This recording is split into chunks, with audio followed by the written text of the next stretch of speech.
Bonjour la famille, bienvenue sur l'Histoire avec Madési. S'il vous plaît, abonnez-vous et laissez-nous un like, cela compte énormément pour nous. Partagez également cette vidéo avec vos amis et vos proches et activez les notifications pour ne pas manquer nos futures vidéos. Merci de le faire. Installez-vous confortablement et détendez-vous alors que nous plongeons dans l'histoire. Wendy se tenait dans la douce lueur des chandelles, ses mains lissant nerveusement la nappe pour la 4e fois. Le saumon au four refroidissait et le vin rouge avait perdu sa fraîcheur. Elle jeta un coup d'œil à l'horloge, 20h12. 2 heures qu'Alex avait dit qu'il serait à la maison. La salle à manger, autrefois leur espace préféré, résonnait maintenant de silence. Chaque minute creusait davantage le vide dans son estomac, mais elle s'accrochait toujours à l'espoir. Peut-être la circulation, peut-être que le travail s'était prolongé, peut-être qu'il entrerait avec des fleurs et des excuses. Elle portait sa robe bleu marine préférée, celle dont il avait dit un jour qu'elle lui donnait une élégance nocturne. Mais alors que l'horloge dépassait 9 heures, Wendy s'affaissa lentement sur sa chaise, son cœur se flétrissant à chaque tic-tac. Son téléphone vibra, c'était Laura. « Joyeux anniversaire, ma sœur, j'espère qu'il te gâte. » La gorge de Wendy se serra. Elle tapa un merci, il est en route et appuya sur envoyer avec des doigts tremblants. C'était un mensonge, mais moins douloureux que de dire la vérité, qu'elle était seule la nuit censée célébrer leurs vœux. Il était près de minuit lorsque la porte s'ouvrit enfin. Wendy ne se précipita pas pour l'accueillir. Elle le regarda simplement depuis le couloir alors qu'Alex entrait, la regardant à peine. Il ne remarqua pas le dîner intact ni les bougies maintenant fondues en flaques de cire. Longue journée, marmonna-t-il en se dirigeant vers la chambre. Où étais-tu ? Demanda-t-elle doucement. Il s'arrêta, évitant son regard. Réunion tardive, j'ai pris un verre avec les gars après. Son blazer tomba sur le canapé, révélant une légère trace rose sur son col. Du rouge à lèvres. Wendy le fixa, le souffle coupé. Ses yeux passèrent lentement de la tache à son visage. Tu as manqué le dîner, murmura-t-elle. C'était ce soir, demanda-t-il, imperturbable. Tu as oublié, dit-elle, sa voix à peine un murmure. Il haussa les épaules. Ce n'est qu'un rendez-vous, Wendy. Ne sois pas si dramatique. Et sur ce, il disparut dans la chambre, la porte se fermant avec une finalité silencieuse qui résonna plus fort qu'un claquement. Wendy resta figée dans le couloir, entourée de nourriture froide et d'une réalisation encore plus froide. Quelque chose de sacré était mort entre eux, et il ne l'avait même pas remarqué. Wendy était assise sur un banc de parc, une écharpe lâchement nouée autour du cou, l'air vif et parfumé des premières floraisons de la saison. Laura la rejoignit avec une tasse de chocolat chaud dans chaque main, le front plissé d'inquiétude avant même qu'un mot ne soit échangé. « Tu es plus silencieuse que d'habitude, dit-elle en tendant une tasse à Wendy. Wendy sourit faiblement, prenant la tasse mais sans siroter. « C'était notre anniversaire hier soir, murmura-t-elle. Laura s'arrêta, puis pencha la tête. Et Wendy expira, regardant droit devant elle. Il a oublié, et rentré après minuit. A dit qu'il était sorti avec les gars. Les lèvres de Laura s'entr'ouvrirent légèrement, un souffle brusque coincé dans sa gorge. Wendy. Combien de temps vas-tu continuer à le couvrir ? La voix de Wendy trembla. Ce n'est pas le couvrir. Je ne sais juste pas encore quoi faire. Le poids des années remplit le silence entre elles. Laura tendit la main et toucha le bras de Wendy. Tu n'as pas à tout comprendre aujourd'hui. Mais promets-moi que tu ne le laisseras pas continuer à te vider de ta substance comme ça. Plus tard cette nuit-là, Wendy était recroquevillée sur son canapé, les mots de Laura résonnant dans son esprit. Elle regarda la photo de mariage encadrée sur le mur, celle où Alex avait son bras autour de sa taille et son front reposé contre le sien. Ce sourire, cet homme, où était-il passé ? Son téléphone vibra à nouveau. Laura. Tu penses encore à lui ? Wendy soupira et tapa toujours. Elle effaça, puis tapa à nouveau. J'ai l'impression de m'accrocher à un homme qui est déjà parti. Cette fois, elle l'envoya. Quelques secondes plus tard, Laura répondit. Alors peut-être qu'il est temps de le laisser partir, toi aussi. Wendy ferma les yeux. Laisser partir n'était pas facile. L'amour n'était pas un robinet que l'on ferme. Il fuyait par les fissures, même lorsque le tuyau était cassé. Mais quelque chose dans la voix de Laura dans le parc, la force calme et constante, lui rappela celle qu'elle avait été autrefois. La version d'elle qui avait des rêves au-delà du mariage, qui riait aux éclats sans crainte du jugement. Cette femme existait toujours, peut-être enfouie, peut-être meurtrie. Mais elle était toujours là, attendant. C'était un matin ordinaire. Wendy attrapa distraitement le téléphone d'Alex. Il vibra de son côté du lit, et il était encore sous la douche. Une habitude formée par des années de routine partagée. Mais l'écran s'illumina avec un message qui arrêta son cœur. La nuit dernière était tout. Je te goûte encore, bébé. Déjeunons ensemble. Ses mains tremblaient alors qu'elle reposait le téléphone exactement où il était. Elle le fixa. Les lettres se gravaient dans son esprit. C'est Cynthia. Le nom ne signifiait rien auparavant, mais maintenant il semblait gravé dans ses os. Le bruit de la douche s'arrêta, et le fredonnement d'Alex s'en échappa. Elle s'assit sur le bord du lit, sa respiration superficielle, ses pensées bruyantes. Quand il sortit avec une serviette enroulée autour de sa taille, Wendy se leva. « Qui est Cynthia » demanda-t-elle. Alex cligna des yeux, surpris. « Quoi ? Ton téléphone s'est allumé, j'ai vu son message. » Une pause. Un battement de trop, puis un sourire narquois.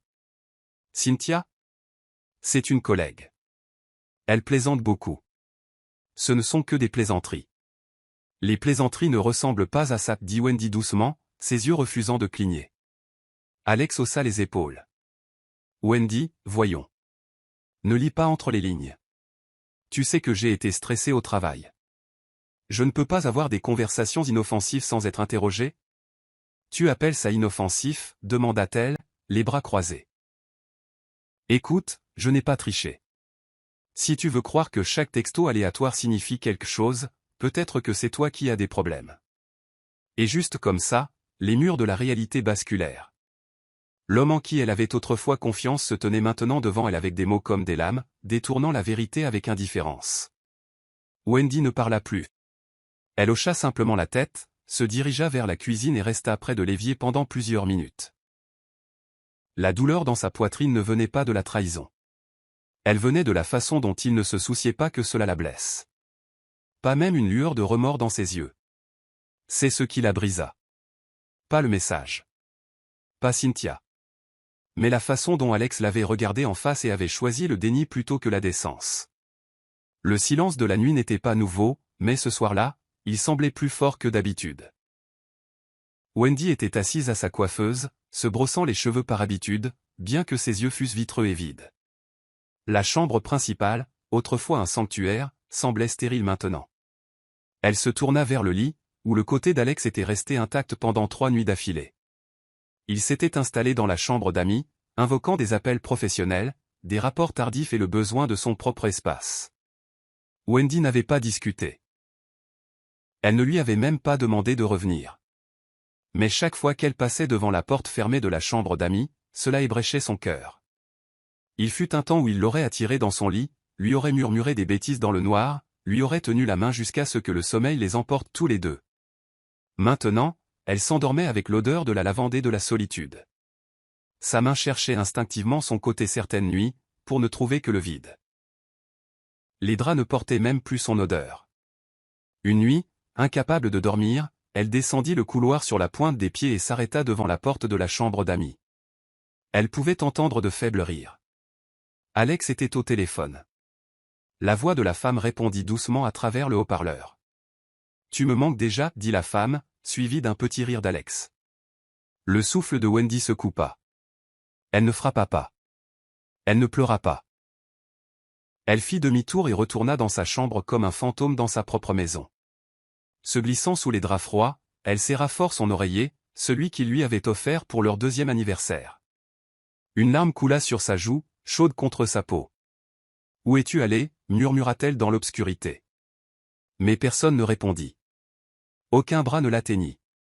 Aucune voix ne la réconforta. Elle était seule, complètement, indéniablement seule, avec un mari juste au bout du couloir, et pourtant à des galaxies de distance. Wendy se tenait près du comptoir de la cuisine le lendemain matin, l'odeur amère du pain grillé brûlé flottant dans l'air. Elle ne savait pas comment les mots sortiraient, mais ils s'accrochaient au bout de sa langue toute la nuit. Quand Alex entra, faisant défiler nonchalamment son téléphone, elle décida de ne pas attendre une seconde de plus. « Je veux te demander quelque chose, dit-elle fermement. Il leva les yeux, un sourcil haussé. « As-tu une liaison avec Cynthia ?» L'air entre eux s'épaissit. Alex ricana, posant son téléphone. « Encore avec ça, dit-il en riant sèchement. Wendy, vas-tu sérieusement gâcher notre matinée à cause de ta paranoïa ? Elle ne broncha pas, j'ai besoin de la vérité. Je mérite au moins ça. Il s'approcha, son ton se durcissant. Tu es ridicule. Cynthia est juste quelqu'un à qui je parle. Tu as toujours été si peu sûr de toi, toujours à interpréter des choses qui n'existent pas. Son estomac se tordit. Je ne suis pas peu sûr de moi. Je ne suis pas aveugle non plus, murmura-t-elle. Alex prit ses clés, se désengageant déjà de la conversation. Tu as toujours été dramatique. C'est peut-être pour ça que nous sommes si distants maintenant. Tu ne sais jamais comment laisser les choses aller. Wendy cligna des yeux, abasourdie. Tu me blâmes, demanda-t-elle, la voix brisée. Tu as quitté ce mariage bien avant que je ne pose des questions, Alex. Il lui tourna le dos. Tu peux croire ce que tu veux, marmonna-t-il, et il sortit. La porte claqua derrière lui comme un dernier mot. Wendy resta dans l'immobilité, sa poitrine se soulevant et s'abaissant avec des respirations superficielles. Il n'y avait eu ni excuse, ni aveu, pas même une once d'attention dans son ton. Il ne niait pas par culpabilité, il niait par commodité. Et pour la première fois depuis des semaines, la douleur en elle ne venait pas de la tristesse. Elle venait de la colère, une colère calme et latente. Le genre qui construit des fondations, pas des flammes. Wendy essuya une larme de sa joue et se murmura, « Tu n'es pas folle, tu n'as pas tort, et tu ne te tairas plus. » Ça a commencé par des aperçus.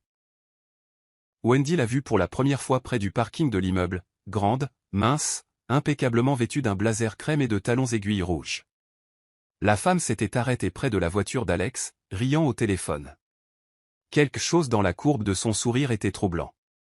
Quelques jours plus tard, elle la revit. Leurs regards se croisèrent brièvement.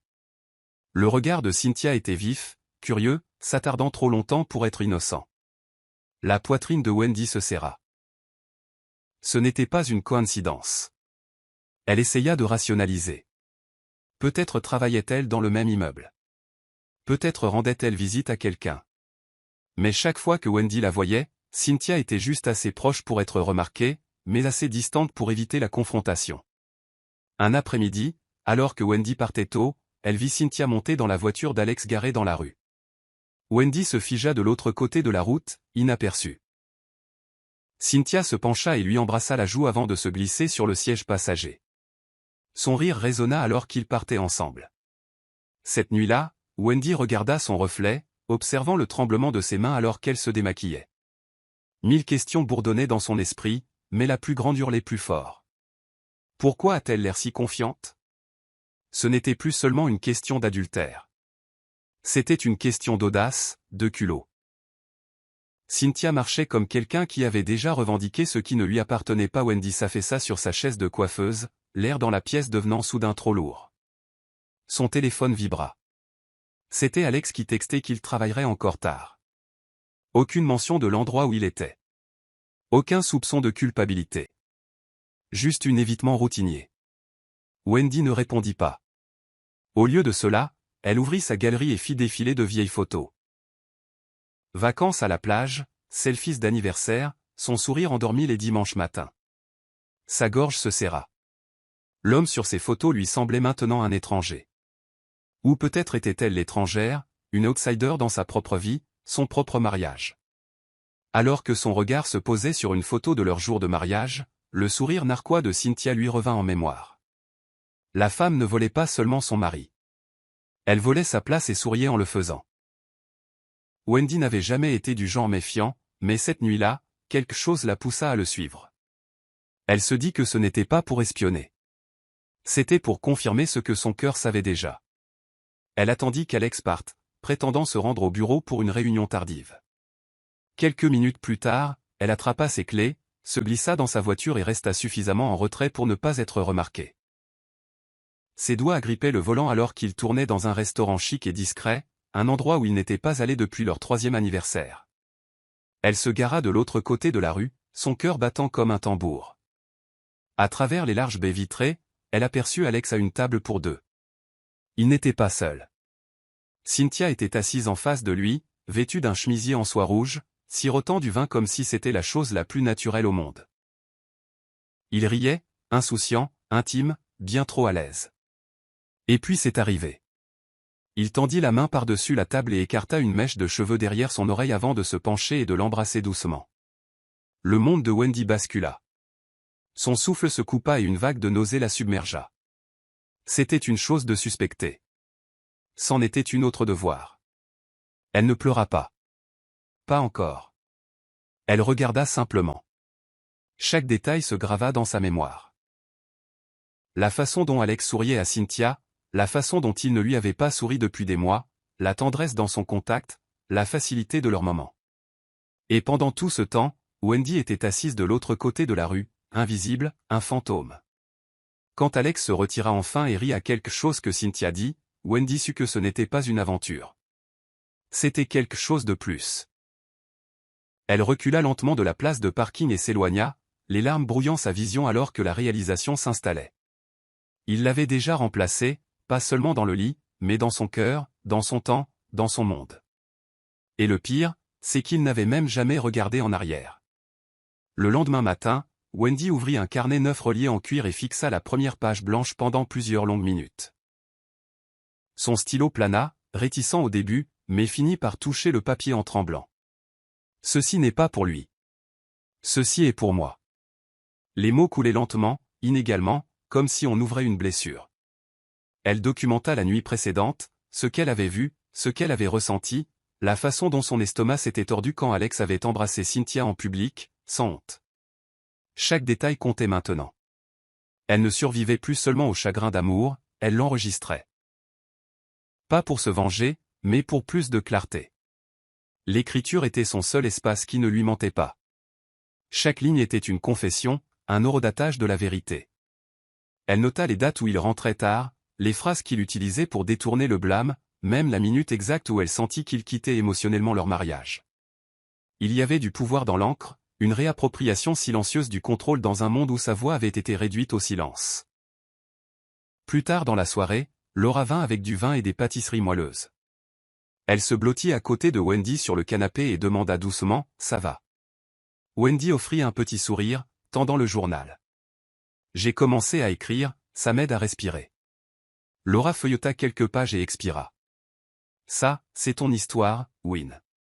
Ne le laisse pas l'effacer. » Wendy retint ses larmes.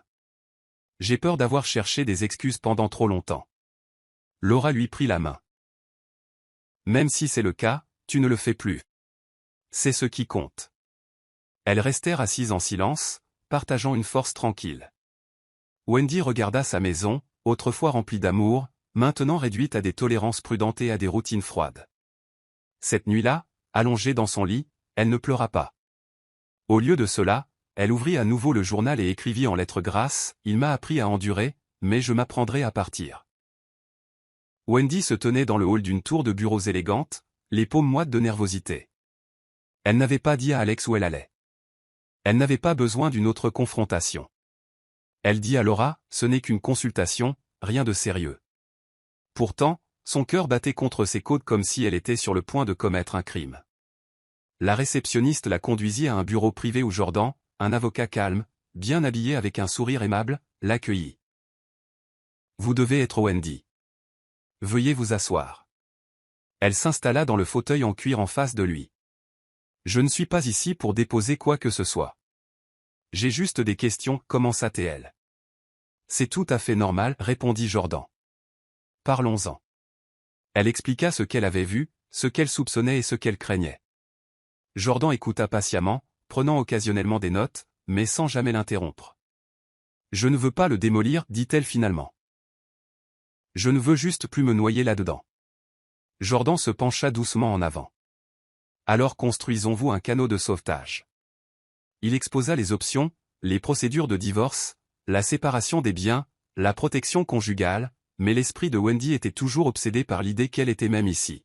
« Pensez-vous qu'il pourrait se battre salement ?» demanda-t-elle doucement. Jordan ne broncha pas.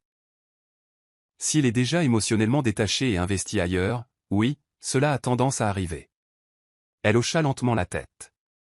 Je n'aurais jamais pensé m'asseoir dans un bureau comme celui-ci. Jordan lui lança un regard doux et compréhensif. La plupart des gens non plus, mais vous êtes ici maintenant et cela vous rend déjà plus forte qu'hier.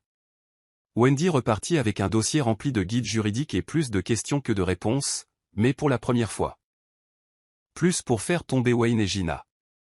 Elle commença à creuser plus profondément, accédant à des fichiers confidentiels et à des correspondances cachées avec l'autorisation d'Harry.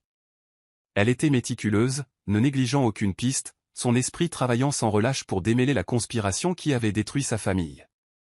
Plus elle découvrait, plus la vérité devenait sinistre. Wayne et Gina avaient conspiré avec les partenaires commerciaux de confiance de son père, falsifiant des documents et manipulant des accords pour pousser l'entreprise de sa famille à la faillite. Il ne s'agissait pas seulement d'argent, il s'agissait de pouvoir et de vengeance. Ils avaient voulu voir sa famille tomber, effacer leur héritage de l'existence. Le poids de la trahison était étouffant, mais Michelle refusa de craquer. Elle ne les laisserait pas gagner. Pas encore. Elle n'était plus la femme naïve qu'ils avaient trompée. Elle était plus forte, plus intelligente et plus déterminée que jamais. Le cœur de Michelle battait la chamade alors qu'elle partageait ses découvertes avec Harry, étalant les documents sur son bureau. Ils n'ont pas seulement ruiné ma famille. Ils ont tué mon père, dit-elle, la voix tremblante de colère. Les yeux d'Harry s'assombrirent en parcourant les preuves.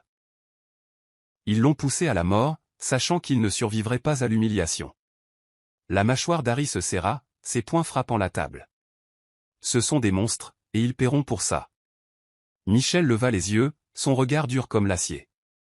J'ai besoin de ton aide, Harry. J'ai besoin de les faire tomber. Le regard d'Harry s'adoucit, son expression résolue. Tu as mon soutien, quoi que tu aies besoin. Pour la première fois depuis longtemps, Michelle sentit une lueur d'espoir.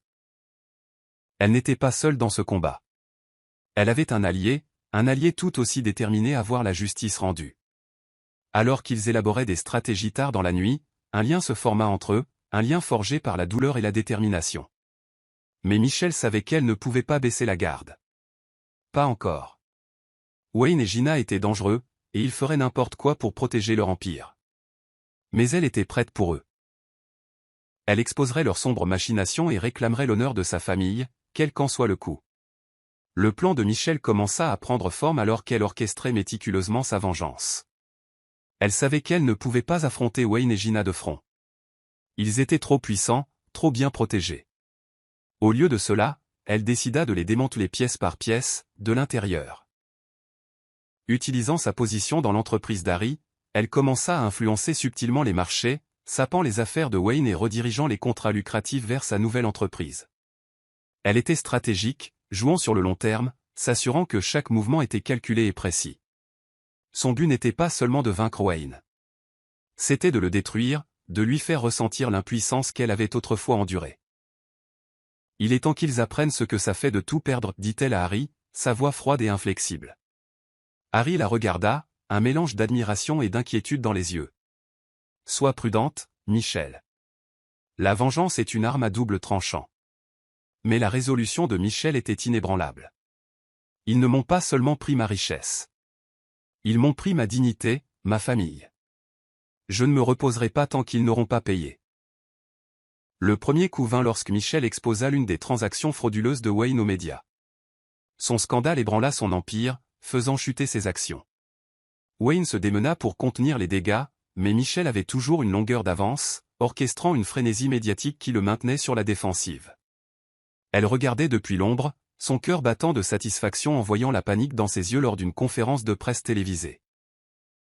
Ce n'est que le début, murmura-t-elle, ses lèvres esquissant un sourire froid. Mais la vengeance ne se limitait pas à l'humiliation publique. Michelle voulait que Wayne et Gina souffrent en privé, qu'ils ressentent la même trahison et le même isolement qu'elle avait enduré. Elle commença à semer des graines de méfiance entre eux, divulguant de fausses informations pour créer la suspicion et la paranoïa. Les fissures dans leur relation s'agrandirent, leur façade autrefois parfaite s'effritant. La vengeance de Michelle était impitoyable, mais elle était aussi poétique. Elle reprenait son pouvoir, un mouvement calculé à la fois. Pourtant, sous son extérieur froid, son cœur souffrait encore. Elle avait aimé Wayne autrefois, lui avait confié son âme. Mais cet homme avait disparu, remplacé par un monstre, et elle ne reculerait devant rien pour le faire tomber. Le sens des affaires de Michel s'aiguisa de jour en jour, et son entreprise commença à gagner en importance. Elle positionna soigneusement sa marque pour concurrencer directement celle de Wayne, offrant des produits de qualité supérieure à des prix compétitifs. Il ne s'agissait pas seulement d'argent, il s'agissait d'héritage. Elle voulait que le nom de sa famille récupère l'empire qui lui avait été volé. Sous la direction et le mentorat d'Harry, elle navigua sur le marché concurrentiel avec précision, ciblant les secteurs les plus rentables de Wayne. Ses stratégies étaient audacieuses, perturbatrices et méticuleusement calculées. Elle assista à des événements de haut niveau, noua des contacts avec des personnalités influentes et construisit régulièrement des alliances que Wayne dominait autrefois. Le monde des affaires commença à murmurer au sujet du mystérieux nouveau concurrent qui secouait l'industrie. Son nom était sur toutes les lèvres, mais sa véritable identité restait cachée. Elle était l'ombre qui menaçait l'empire de Wayne, et elle ne faisait que commencer. L'occasion d'affronter Wayne se présenta plus tôt que prévu. Lors d'un gala d'affaires exclusif, Michel fit son entrée, sa présence commandant l'attention. Elle portait une élégante robe noire sur mesure, sa confiance rayonnante. Les yeux de Wayne s'écarquillèrent en la voyant, sa curiosité piquée par cette femme qui lui semblait familière et pourtant intouchable. Il s'approcha d'elle, son sourire charmeur en place. « Je ne crois pas que nous nous soyons déjà rencontrés, dit-il en lui tendant la main. Le cœur de Michel s'emballa, mais elle garda son sang-froid, son expression froide et détachée. Non, en effet, répondit-elle doucement en lui serrant la main. Michel Laurent. Elle observa son visage à la recherche d'un éclair de reconnaissance, mais il n'y en eut aucun. Pour lui, elle n'était qu'une rivale de plus. J'ai entendu parler de votre entreprise, une croissance impressionnante en si peu de temps, continua Wayne, sa voix empreinte d'intrigue. Les lèvres de Michel esquissèrent un léger sourire. Juste de bonnes affaires, répondit-elle, ses yeux rencontrant les siens. Je crois qu'il faut prendre ce qui m'appartient. Le double sens flottait entre eux, inaperçu de Wayne. Elle jouait sur le long terme, et il n'en savait rien. La soirée se poursuivit, et Michel navigua dans la salle avec une élégance calculée, son charme désarmant et son intelligence captivante. Elle observait Wayne du coin de l'œil, étudiant ses interactions, notant ses alliés et ses rivaux. C'était une danse délicate, qu'elle exécutait à la perfection. Mais la soirée prit une tournure inattendue lorsqu'elle tomba sur Gina, qui était collée au bras de Wayne, son rire strident et exagéré. Le cœur de Michel se serra, les souvenirs de trahison l'envahissant. Mais elle masqua ses émotions, son visage un masque impassible d'indifférence. Eh bien, la femme de leur lança Gina, ses yeux balayant Michel avec un dédain à peine déguisé. J'ai beaucoup entendu parler de vous. Une étoile montante, n'est-ce pas? Michel rencontra le regard de Gina, ses yeux froids. Je crois qu'il faut gagner sa place, répondit-elle d'un ton égal, pas la voler aux autres. Le sourire de Gina vacilla, une lueur d'agacement traversant son visage. Attention, chérie, l'ambition peut être dangereuse. Les yeux de Michel ne faiblirent pas, sa voix aussi froide que l'acier, seulement pour ceux qui craignent la concurrence. Le défi était indubitable, et la façade de Gina se fissura une fraction de seconde avant qu'elle n'éclate de rire, son bras se resserrant autour de Wayne. J'admire votre confiance, mais faites attention à qui vous vous faites des ennemis. Les lèvres de Michel esquissèrent un sourire entendu. Je ne me fais pas d'ennemis, ils se font eux-mêmes. Ces mots restèrent en suspens, la tension palpable. Les yeux de Gina se plissèrent, la suspicion scintillant dans leur profondeur, mais elle la masqua rapidement, maintenant sa façade de contrôle. Alors qu'elle s'éloignait, le cœur de Michel battait la chamade, son esprit s'emballant. Gina était plus maligne qu'elle ne le pensait, mais Michel était prête pour elle. C'était son arène, son champ de bataille, et elle ne reculerait pas. Alors que la nuit touchait à sa fin, elle sut une chose avec certitude. Le jeu avait commencé, et elle en avait le contrôle. Quelques jours après le gala, la quête de justice de Michel prit une tournure plus sombre alors qu'elle creusait plus profondément dans le passé. Elle était déterminée à démasquer Wayne et Gina, à révéler la vérité derrière la chute de sa famille. Mais ce qu'elle découvrit la secoua jusqu'au plus profond d'elle-même. Cachés dans de vieux dossiers et des courriels cryptés se trouvaient les traces d'une conspiration bien plus sinistre qu'elle ne l'avait imaginée. La mort de son grand-père n'était pas un accident, elle avait été orchestrée. Wayne et Gina avaient manipulé les finances de l'entreprise, le poussant à l'endettement et à l'humiliation, sachant que sa santé était fragile. Ils l'avaient délibérément conduit à la mort pour assurer leur position. Les mains de Michelle tremblaient en lisant les documents, sa vision se brouillant de larmes. Ils l'ont tué. Ils l'ont tué, murmura-t-elle, la voix brisée. Son chagrin était vif, rouvrant de vieilles blessures qu'elle pensait guéries. Mais sous la douleur, une fureur froide commença à monter. Il lui avait tout pris, sa famille, sa dignité, son avenir, mais elle reprendrait tout, et elle leur ferait payer. Hanté par sa découverte, Michelle confronta Harry, la voix tremblante de colère. Ils l'ont assassiné, Harry. Ils ont détruit ma famille et ont fait passer ça pour un accident. Les yeux d'Harry s'assombrirent, son expression se durcissant. Ces monstres, ils paieront pour ça. Il posa une main rassurante sur son épaule. Nous allons les démasquer, Michelle. Je te le promets. Michelle hocha la tête, sa résolution inébranlable. Je ne me reposerai pas tant que je ne les aurai pas vus tomber. Mais alors qu'elle planifiait son prochain mouvement, le poids de sa vengeance menaçait de la consumer. Elle marchait sur un chemin dangereux, un chemin qui pourrait la détruire si elle n'était pas prudente. Mais elle ne pouvait pas faire marche arrière, pas maintenant, pas alors qu'elle était si proche de la vérité. Elle le devait à son grand-père, à sa famille, de réclamer leur honneur. Elle se le devait à elle-même de voir la justice rendue, et elle le ferait, quel qu'en soit le coût. La vérité était son arme, et elle la manierait sans pitié. La vengeance de Michelle ne consistait plus seulement à récupérer l'héritage de sa famille. Il s'agissait de justice.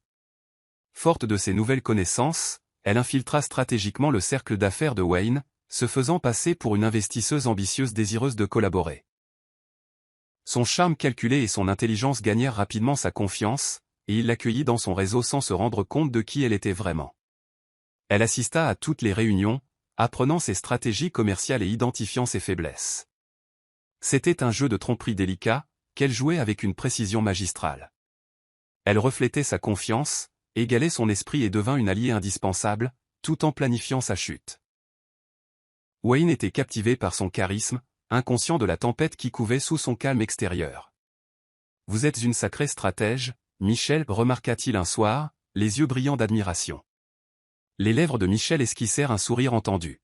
« Je crois qu'il faut jouer sur le long terme. » Elle pensait chaque mot, mais derrière son attitude posée, Michelle était une tempête d'émotions. Chaque rencontre avec Wayne était un test de son self-control. Elle luttait contre l'envie de se déchaîner, de le confronter à la vérité de sa trahison, mais elle savait qu'elle ne pouvait pas se permettre d'être impulsive. Elle devait rester calme pour jouer son rôle jusqu'au moment opportun. Pourtant, sa résolution fut mise à l'épreuve lorsqu'elle rencontra à nouveau Gina.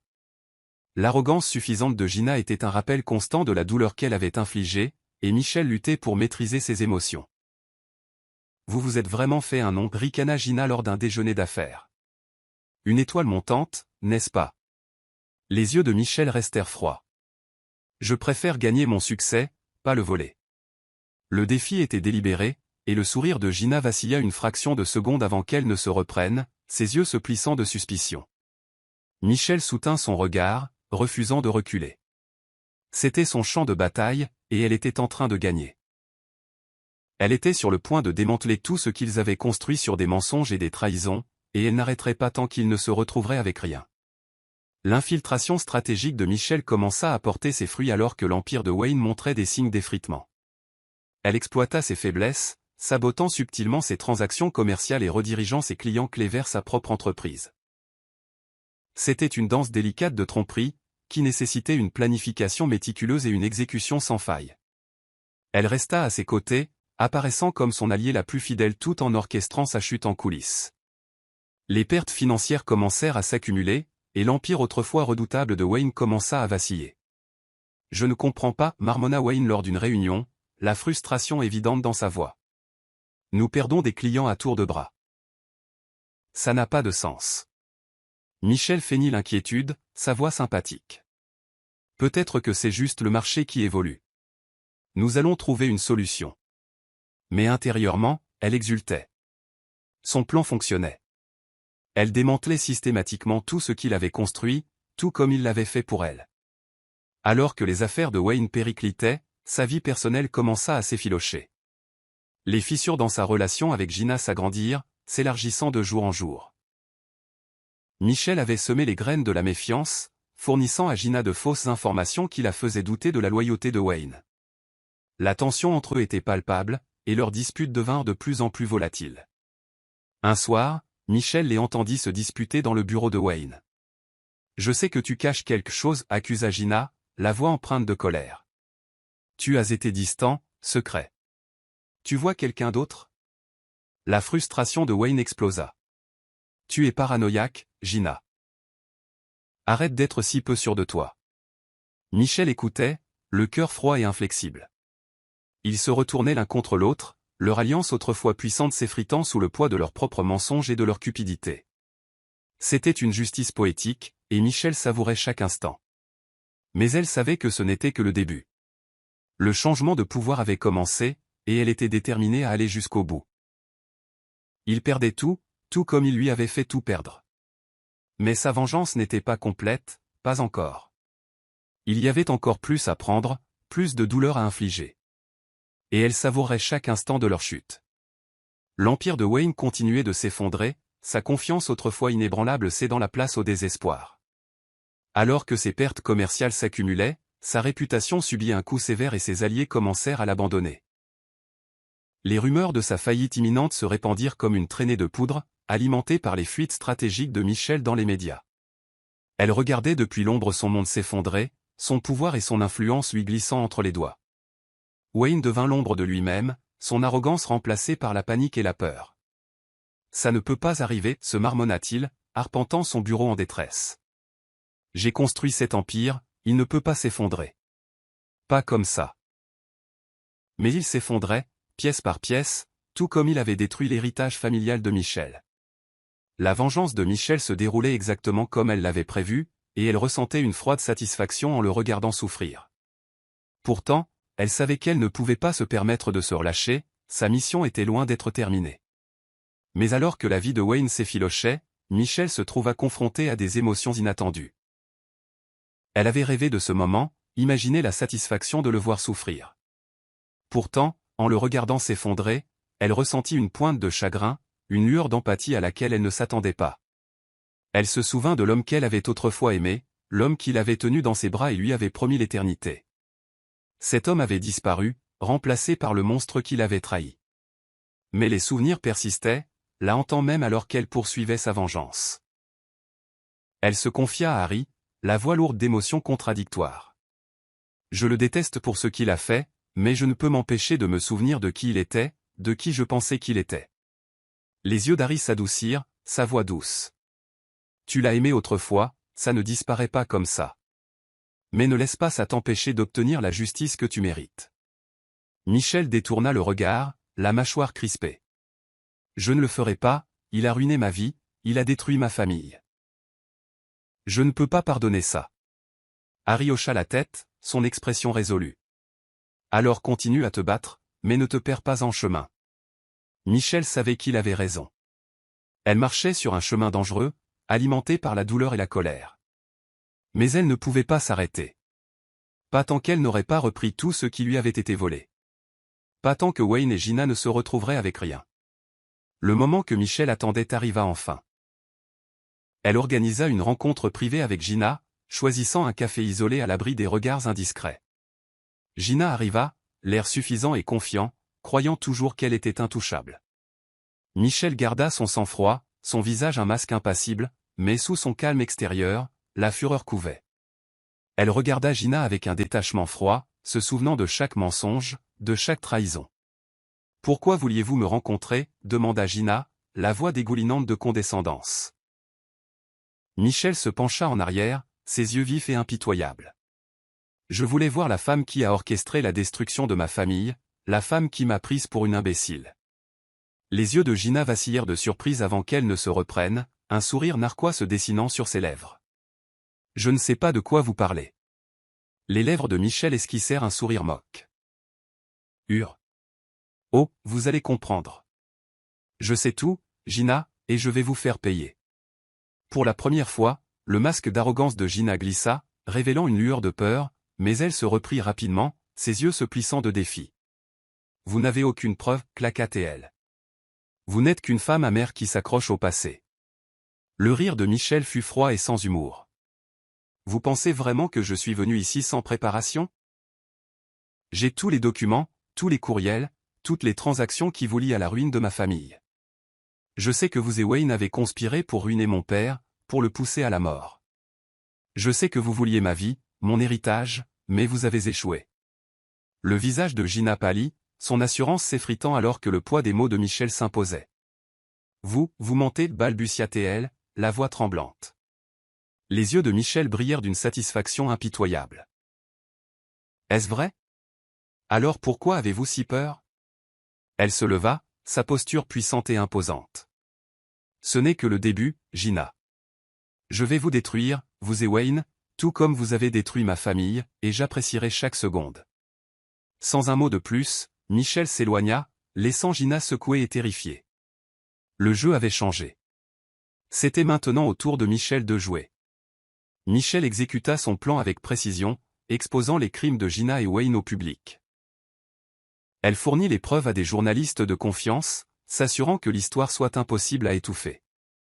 Le scandale explosa dans les médias, les gros titres hurlant des accusations de fraude, de conspiration et de meurtre. Le monde assista avec stupeur au dévoilement de la vérité, révélant l'ampleur de la tromperie de Wayne et Gina. Leur empire s'effondra sous le poids de l'indignation publique. Leur image soigneusement construite vola en éclats. Le visage de Wayne était placardé sur toutes les chaînes d'information, sa réputation en ruine. L'implication de Gina était tout aussi accablante, et la fureur du public était impitoyable. Michel regarda tout se dérouler depuis le confort de son bureau, son expression froide et inflexible. Ils le méritent, dit-elle à Harry, sa voix dénuée de sympathie. Ils ont détruit ma famille. Il est juste qu'ils perdent tout, eux aussi. Harry hocha la tête, son respect pour elle grandissant. La justice est enfin rendue. Les retombées furent rapides et brutales. Wayne et Gina devinrent des parias, abandonnés par leurs alliés et méprisés par le public.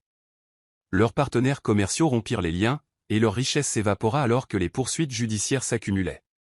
Les manœuvres stratégiques de Michel firent en sorte qu'il n'ait aucune issue, aucune échappatoire aux conséquences de leurs actes.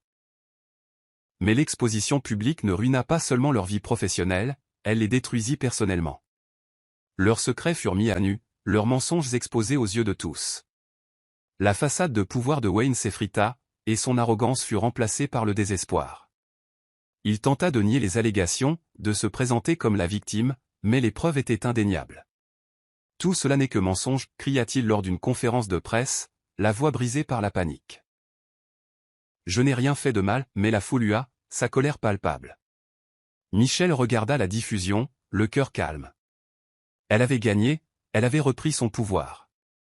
Mais en regardant le visage brisé de Wayne, elle ressentit une lueur de chagrin. Elle l'avait aimé autrefois, lui avait confié son cœur.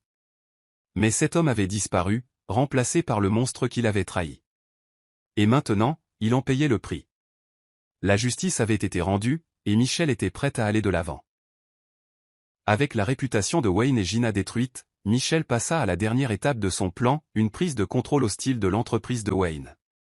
Elle avait passé des mois à se préparer à ce moment, acquérant discrètement des actions par l'intermédiaire de tiers, prenant le contrôle sans éveiller les soupçons. Son sens financier et son génie stratégique lui permirent de déjouer Wayne à chaque tournant. Au moment où il réalisa ce qui se passait, il était trop tard. Ça ne peut pas être, balbutia Wayne en regardant son entreprise tomber entre les mains de Michel. Qui est derrière ça? Ses conseillers hésitèrent, leur visage pâle de peur. Michel Laurent, murmura finalement l'un d'eux, la voix tremblante. Les yeux de Wayne s'écarquillèrent d'incrédulité. Impossible. Elle ne le ferait pas. Elle ne le pourrait pas. Mais les preuves étaient irréfutables. Michel l'avait manipulé depuis le début, infiltrant son monde et démantelant son empire pièce par pièce. C'était la vengeance ultime, et elle l'exécuta sans faille. Wayne confronta Michel dans son bureau, le visage tordu de colère et de trahison. C'est toi qui as fait ça. Tu m'as détruit, accusa-t-il, la voix tremblante. Michel soutint son regard, son expression froide et inflexible. Je ne t'ai pas détruit, Wayne. Tu t'es détruit toi-même. Tu as choisi la cupidité, la trahison et les mensonges. Tu as choisi de ruiner ma famille, de voler mon héritage. Tout ce que j'ai fait, c'est te rendre l'appareil. Les épaules de Wayne s'affaissèrent, son arrogance remplacée par le désespoir. Je t'aimais, Michel. Je n'ai jamais voulu te faire de mal. Le rire de Michel fut amer, dénué de toute chaleur. L'amour, tu ne connais pas le sens de ce mot. Tu m'as jeté comme si je n'étais rien. Tu as conspiré avec Gina pour tout me prendre. Tu as conduit mon père à la mort, et maintenant tu veux mon pardon? Ses yeux flamboyèrent de fureur. Tu ne le mérites pas. Tu ne mérites rien. Wayne tomba à genoux, sa fierté brisée. J'ai tout perdu, murmura-t-il, la voix creuse. Le cœur de Michel se serra, mais elle refusa d'éprouver de la pitié. Il avait choisi cette voie, et maintenant il en affrontait les conséquences. On récolte ce que l'on sème, Wayne, et maintenant tu n'as plus rien. Elle se détourna, sa victoire complète. Sa vengeance était accomplie, mais la douleur persistait. Elle avait retrouvé son pouvoir, son héritage, mais elle avait perdu son cœur en chemin, et c'était un prix qu'elle n'avait pas anticipé. La vérité flottait dans l'air, lourde et indéniable, alors que Michel se tenait devant Wayne. Elle regarda son visage s'effondrer, son attitude autrefois confiante brisée par le poids de ses péchés, mais sa révélation suivante le laissa sans voix.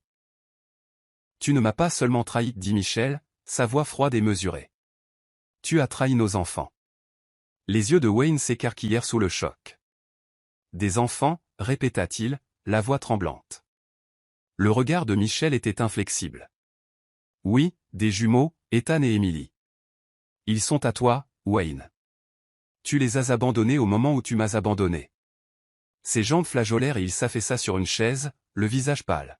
« Je ne savais pas. » Son incrédulité se transforma en horreur alors que la réalité s'imposait. « Toutes ces années, je n'ai jamais su, murmura-t-il, ses yeux suppliant Michel, mais son cœur était inflexible. Tu ne t'es pas soucié de savoir. Tu as choisi la cupidité et le pouvoir plutôt que ta propre chair et ton propre sang. » Les épaules de Wayne tremblaient de sanglots silencieux, l'ampleur de sa perte l'écrasant. « Michel, s'il te plaît, laisse-moi les voir. Laisse-moi être un père pour eux. » Le visage de Michel se durcit. « Tu as perdu ce droit le jour où tu m'as jeté comme un déchet. Ils n'ont pas besoin de toi. Ils n'en ont jamais eu besoin. » Le visage de Wayne se décomposa, et pour la première fois, Michel le vit vraiment brisé, mais sa résolution resta ferme. Elle protégerait ses enfants de son poison. Elle les avait élevés seuls, et elle continuerait à le faire. Les remords de Wayne arrivèrent trop tard. La première rencontre fut douce amère. Michel regardait de loin Wayne se tenir figé, les yeux rivés sur Ethan et Emily qui jouaient dans le parc.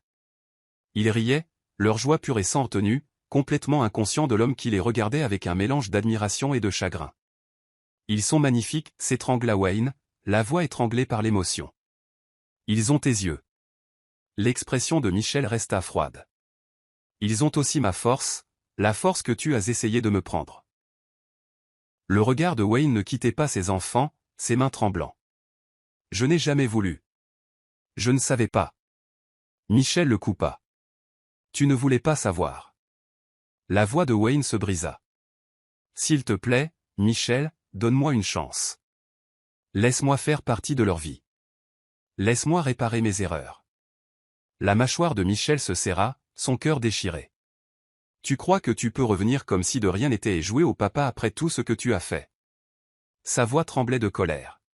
« Tu n'as pas le droit de réécrire l'histoire, Wayne. Tu nous as quittés, tu as choisi Gina, tu as choisi la cupidité, et maintenant tu veux le pardon? » Les yeux de Wayne étaient remplis de larmes. « Ce sont mes enfants, nos enfants. S'il te plaît, Michel, laisse-moi essayer. » La résolution de Michel vacilla, son cœur souffrant pour l'homme qu'elle avait autrefois aimé, mais elle ne pouvait pas le laisser leur faire du mal comme il lui en avait fait. « Tu peux les voir, mais tu ne seras jamais leur père, pas de la manière dont ils en ont besoin, pas après tout ce que tu as fait. » Elle se détourna, le cœur lourd du poids de sa décision. Wayne la regarda partir, son monde s'écroulant alors qu'il réalisait à quel point il avait perdu.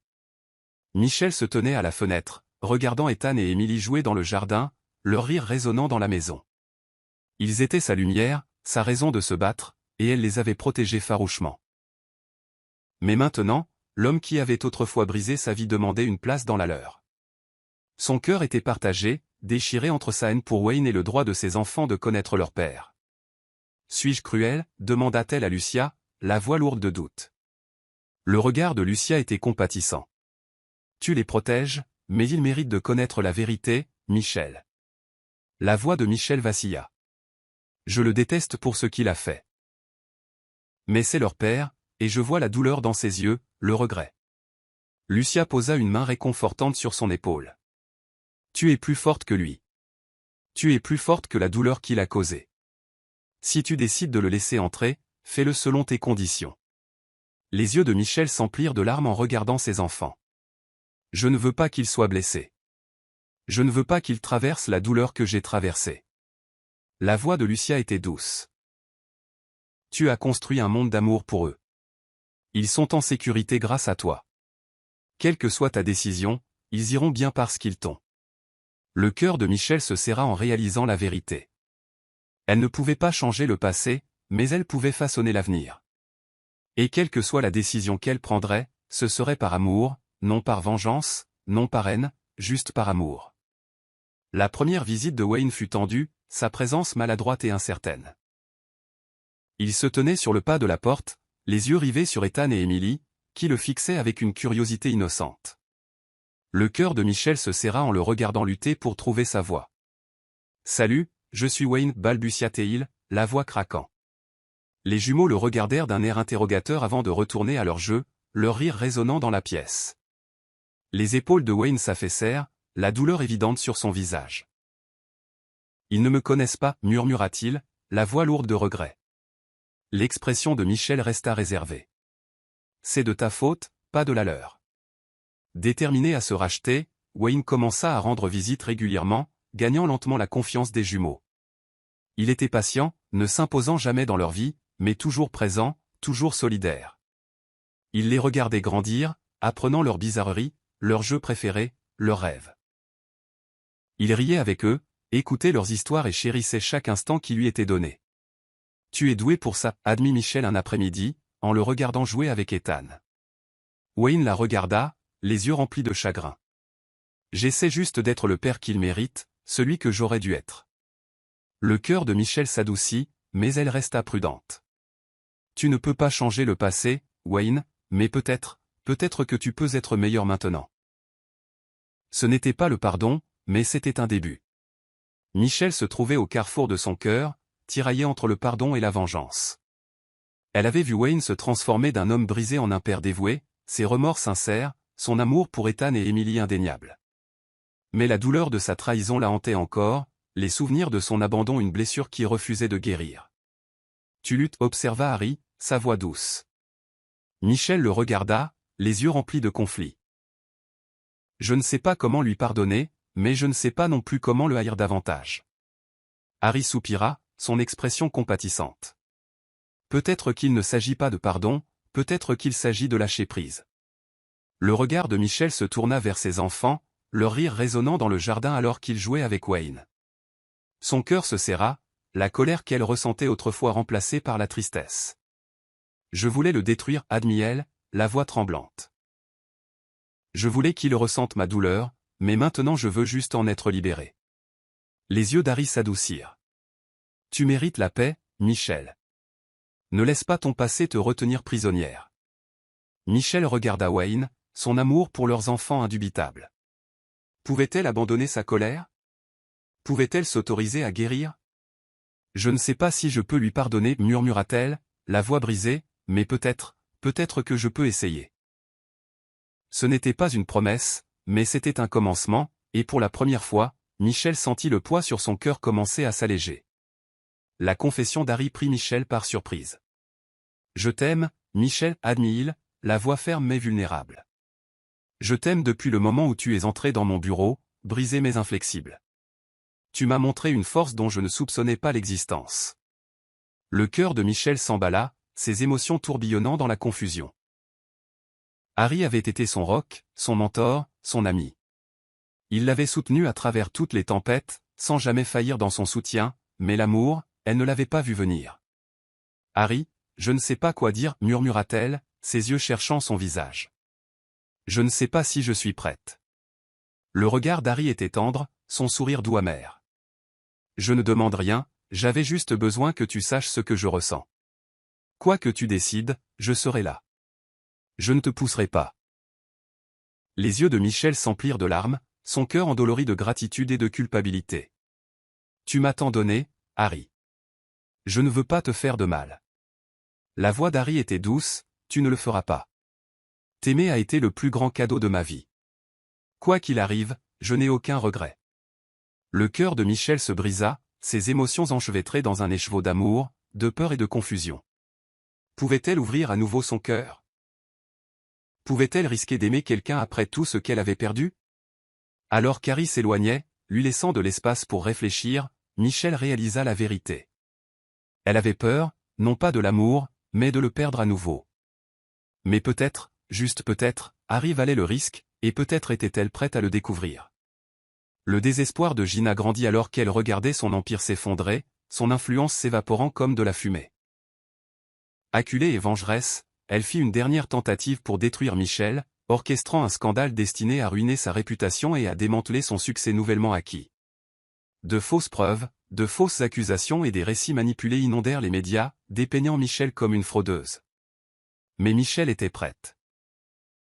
Elle avait anticipé le dernier coup de Gina, préparant des contre-mesures qui non seulement exposaient les mensonges, mais dévoilaient également les activités criminelles de Gina. Tu pensais pouvoir me détruire, la confronta Michel, sa voix glaciale et inflexible. Tu m'as sous-estimé, encore une fois. Le visage de Gina se tordit de fureur. Tu ne mérites rien de tout ça. Ça aurait dû être à moi. Ces mots étaient venimeux, empreints de jalousie et d'amertume. Le regard de Michel était inébranlable. Tu as perdu parce que tu as choisi la haine et la cupidité. J'ai gagné parce que j'ai choisi de m'élever au-dessus de ça. La colère de Gina explosa, son sang-froid brisé. Tu m'as tout pris, cria-t-elle. Son visage se crispa de rage. L'expression de Michel resta froide. Tu m'as tout pris en premier.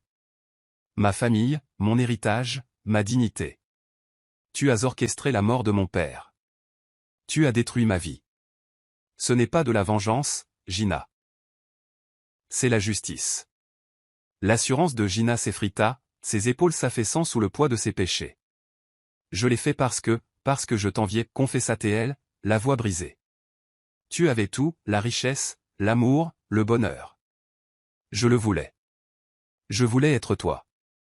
Le cœur de Michel se serra, une lueur de pitié perçant sa colère. Tu aurais pu avoir le bonheur, mais tu as choisi de voler le mien à la place. Gina la regarda, vaincue et brisée. Que va-t-il m'arriver maintenant?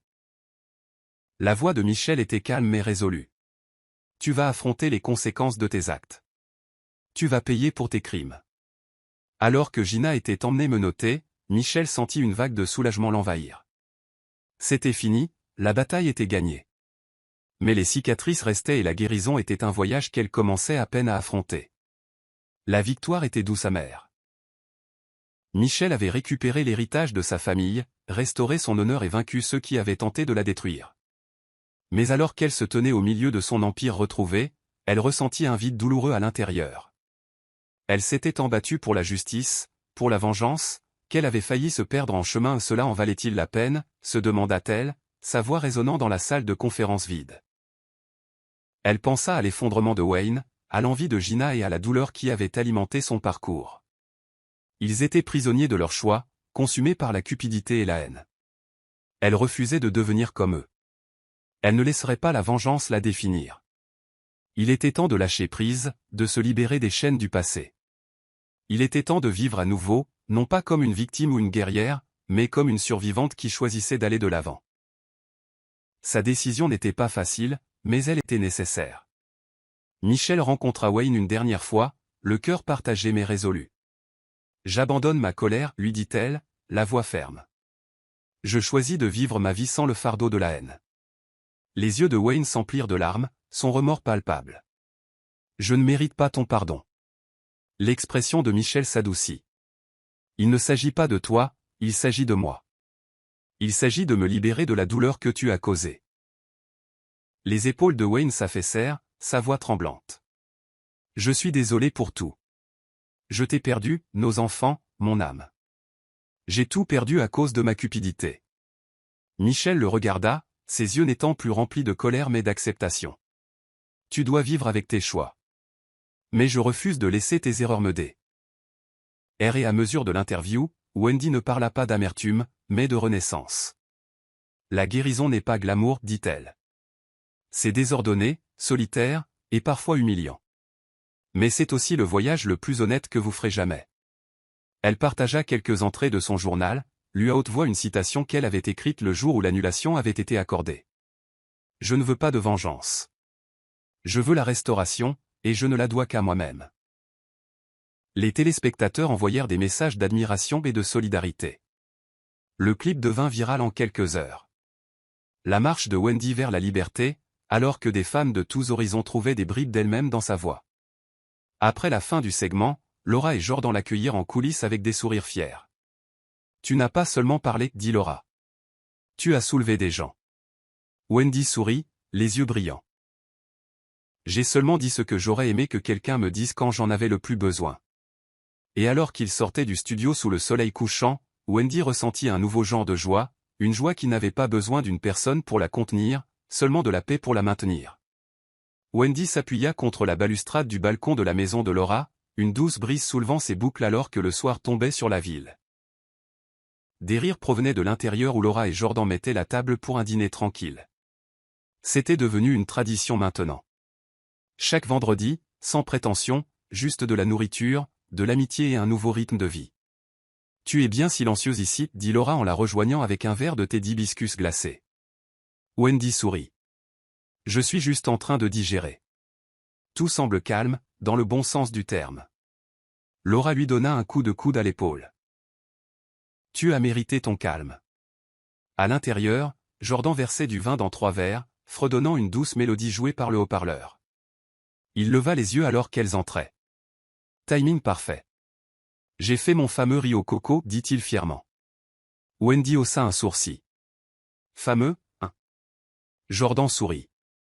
Attends de voir. Tu en rêveras pendant des semaines. Alors qu'ils s'asseyaient pour manger, la conversation dériva facilement des histoires drôles aux petites victoires. À un moment donné, Jordan se pencha en avant, son expression sincère. Puis-je dire quelque chose? Wendy leva les yeux. Bien sûr.